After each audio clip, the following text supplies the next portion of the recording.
Hello guys, welcome back to the another blog. আজকে আমি চলে যাচ্ছি কোন যে জায়গা রেস্টুরেন্ট মাল্লিক নতুন একটা রেস্টুরেন্ট, যে নকশাবাড়ি থেকে খুব কাছে। এখন আমরা আছি নকশাবাড়ির সামনে, ঠিক আছে।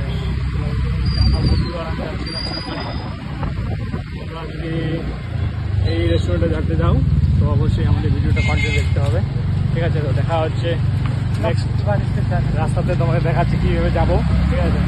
হাতিকিসা মোড় পার করে একটু আগে যাবা, গিয়ে দেখবা বাদিকে একটা রাস্তা চলে গেছে। সেই রাস্তা ধরে তোমরা সোজা যাবা, সোজা গিয়ে দেখবা একটা নদী পড়েছে। সেই নদীটা পার করেই সোজা যেতে হবে, গেলেই দেখতে পাবা আমাদের রেস্টুরেন্ট। আমরা যে রেস্টুরেন্টে যাওয়ার জন্য কথা বললাম সেখানে চলে আসছি। সুন্দর একটা পরিবেশ দেখতে পাচ্ছ তোমরা সবাই, খুব সুন্দর এখানে আমাকে লাগলো আসে। তোমরা যদি এখানে আসতে চাও অবশ্যই আসতে পারো, তোমার বন্ধু বান্ধব সবার সাথে, ফ্যামিলির সাথেও আসতে পারো। খুব সুন্দর একটা পরিবেশ, যেখানে তুমি মাছ ধরতে পারবা, সঙ্গে নাইট স্টে করতে পারবা। এছাড়া অনেক কিছু আরও আছে, তোমরা আসতেই বুঝতে পারবা। খুব সুন্দর জায়গাটা।